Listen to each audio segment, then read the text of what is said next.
Pakistani coast guards ने भारत के लिए काम करने वाले मछेरे एजाज मल्ला को गिरफ्तार कर लिया।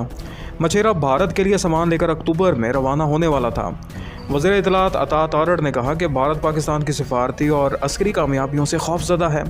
वज़ीर मुमलिकत लाल चौधरी ने कहा कि हम दुश्मन को हर महाज पर बेनकाब करते रहेंगे। सदर आसिफ अली जरदारी ने कहा कि भारत में मुसलमानों का कोई परेशान हाल नहीं और मकबूजा कश्मीर की आज़ादी वक्त की ज़रूरत बन चुकी है। गिलगित बल्तिस्तान की 78वीं सालगिरह की तकरीब आज़ादी से खिताब करते हुए सदर ने कहा कि वो गिलगित बल्तिस्तान को मुल्क के दीगर सूबों की तरह तरक्की याफ्ता देखना चाहते हैं। वज़ीर आज़म शहबाज शरीफ ने कहा कि वफाक गिलगित बल्तिस्तान की खुशहाली और नौजवानों के बेहतर मुस्तकबिल के लिए पुरज़्म है। उन्होंने कहा कि तवानाई, तालीम और बुनियादी ढांचे के जारी मनसूबे इलाके की तरक्की के संगे मील साबित होंगे। जाती उम्रा में वज़ीर आज़म शहबाज शरीफ ने मुस्लिम लीग नून के कायद नवाज शरीफ से मुलाकात की। दोनों रहनुमाओं ने मुल्की अमूर और इलाकाई सूरत हाल पर तबादला ख्याल किया। पाकिस्तान और जनूबी अफ्रीका के दरमियान T20 सीरीज़ का फैसला कुन मैच आज लाहौर में खेला जाएगा। सीरीज़ एक मैच से बराबर है। पाकिस्तानी टीम में तब्दीली का इम्कान नहीं। टीम इंतज़ामिया साइम अयूब की फॉर्म से मुतमईन है, जबकि बाबर आजम, साहिबजादा फरहान, सलमान अली आगा और फ़हीम अशरम से उम्दा कारकर्दगी की तवक्का है। पाकिस्तान के कप्तान बाबर आजम T20 इंटरनेशनल में सबसे ज़्यादा रन्स बनाने वाले खिलाड़ी बन गए। बाबर ने 130 मैचों की 123 इनिंग्स में 4234 रन्स बनाए, जबकि भारत के रोहित शर्मा का रिकॉर्ड 4231 रन्स का था, जो 159 मैचों में बनाया गया था। जमीयत उलमा इस्लाम के सरबराह मौलाना फजलुर रहमान ने कहा है कि मदारिस के किरदार को ख़त्म किया जा रहा है। उन्होंने कहा कि हुकूमत हमें फोर्स शेड्यूल में डालने की धमकियां देती है। मुल्तान में उलमा कन्वेंशन से खिताब में उन्होंने कहा कि हुकूमत उलमा को रकम देकर इनका ज़मीर ख़रीदना चाहती है। मुफ्ती तकी उस्मानी ने ऑडियो पैगाम में कहा कि मदारिस बग़ैर सरकारी बोझ के मुल्क की खिदमत कर रहे हैं और हुकूमती मदाखलत के बग़ैर काम जारी रखना चाहते हैं। नायब वज़ीर आज़म इसहाक डार पीर को तुर्की रवाना होंगे, जहां वो गज़ा अमन इजलास में शिरकत करेंगे। इजलास में 8 मुस्लिम ममालिक के वज़राए ख़ारजा शरीक होंगे। इजलास में फ़लस्तीनी कैदियों और इजराइली यरगमालियों के तबादले समेत इमदादी सरगर्मियों और रास्तों की बंदिश पर बातचीत होगी। चमन के बाद खैबर में तौरगम सरहद भी गैर कानूनी मुकीम अफ़गानी शहरियों की वापसी के लिए खोल दी गई। ताजिर बरादरी और आम आमदोरफ्ता हाल बंद है। डिप्टी कमिश्नर खैबर पख्तूनख्वा के मुताबिक सैकड़ों अफ़गान शहरी वतन वापसी के लिए तौरगम इमिग्रेशन पॉइंट पहुँच गए। पंजाब के मुतअद्दिद शहर भारत से आने वाली आलूदा हवाओं से मुतासिर हुए। माहौलियाती महकमे के मुताबिक कसूर, मुल्तान और डीजी खान सबसे ज़्यादा मुतासिर हैं। लाहौर का एयर क्वालिटी इंडेक्स 177 रिकॉर्ड किया गया, जबकि आलमी सतह पर 209 के साथ लाहौर आलूदा तरीन शहरों में दूसरे नंबर पर है।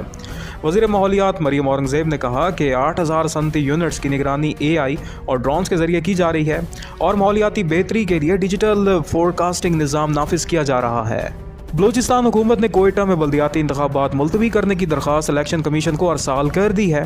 तर्जुमान के मुताबिक सूबाई हुकूमत ने सर्द मौसम और अमन अमान की सूरत हाल के पेश नज़र इंतखाबात मौखर करने की इस्तदा की है।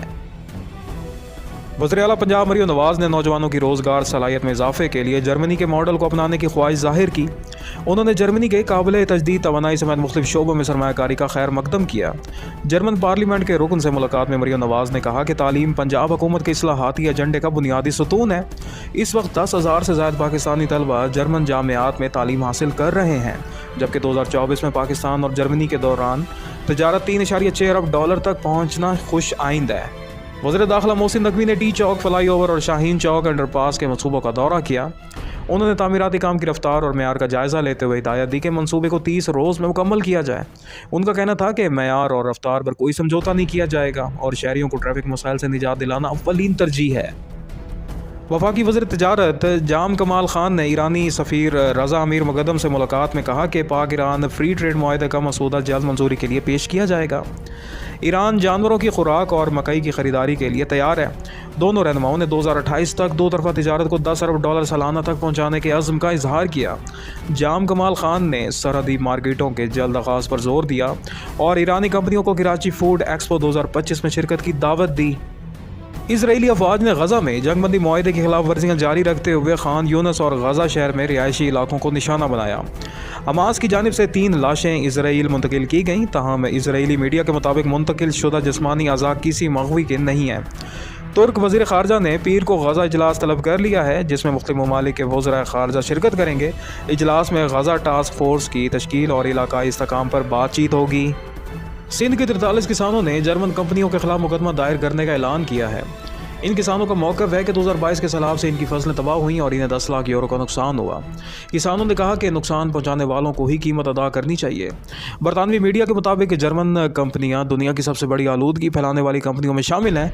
जर्मन कंपनियों ने कहा कि इन्हें मौसूल कानूनी नोटिस पर गौर जारी है। वज़ीर आला खैबर पख्तूनख्वा सुहेल अफरीदी की ज़ेर सदारत KP rural economic transformation project पर इजलास हुआ। वज़ीर आला ने मनसूबे पर सुस्त पेशरफ पर भरमी का इजहार किया और कहा कि यह मनसूबा गरीब आवाम की तकदीर बदल सकता है।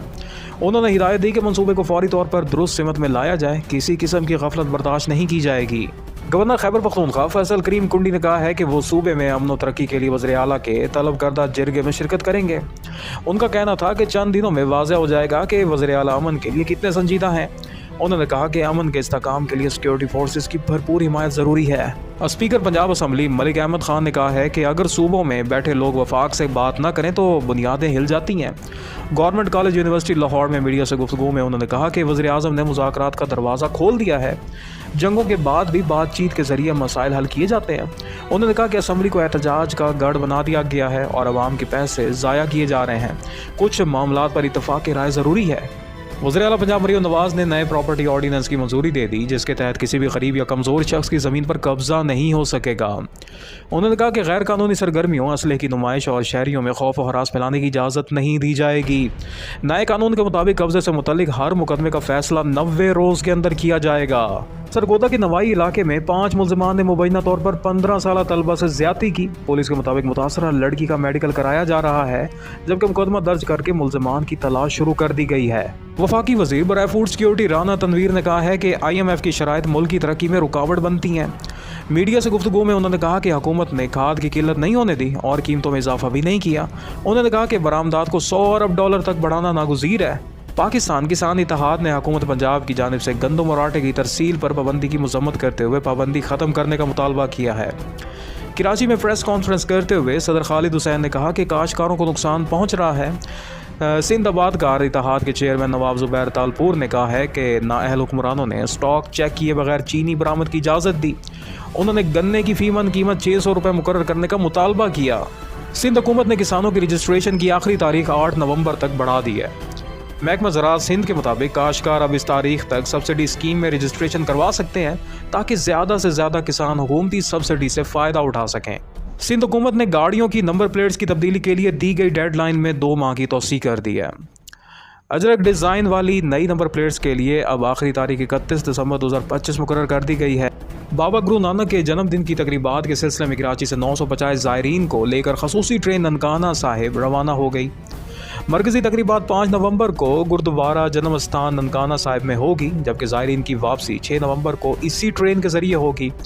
वज़ीर रेलवे हनीफ अब्बासी ने कहा कि सफ़र के दौरान मुकम्मल सिक्योरिटी यकीनी बनाई जाएगी। गवर्नर सिंध कामरान डिसोरी ने थाई कौंसल खाने का दौरा किया और मलका थाईलैंड के इंतकाल पर थाई अवाम से इजहार ताज़ियत किया। उन्होंने कहा कि दुख की इस घड़ी में पाकिस्तान थाई अवाम के साथ है। वज़ीर इत्तलात सिंध शर्जील इनाम मेमन ने कहा कि सिंध हुकूमत अवामी खिदमत को इबादत समझती है। टंडू जाम में अवाम से मुलाकात के दौरान उन्होंने कहा कि पीपल्स पार्टी का मकसद इक़्तिदार नहीं बल्कि अवामी खिदमत है। इसी जज्बे के तहत तरक्याती मनसूबे सूबे के हर हिस्से में जारी हैं।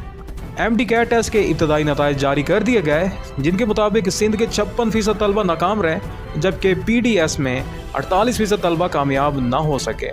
कराची के तलबा ने नुमाया कारकर्दगी दिखाई। टॉप 10 में शामिल 124 तलबा में से 41 का ताल्लुक कराची से था। तहरीक इंसाफ के साबिक रहनुमाओं ने पार्टी की रिहाई और मुल्क की सियासी कशीदगी कम करने के लिए दीगर जमातों से राब्ते का फैसला किया है। ज़राए के मुताबिक शाह महमूद कुरैशी से होने वाली मुलाकातों में मुल्क की सियासी सूरत हाल को मामूल पर लाने की कोशिशों पर तबादला ख्याल किया गया।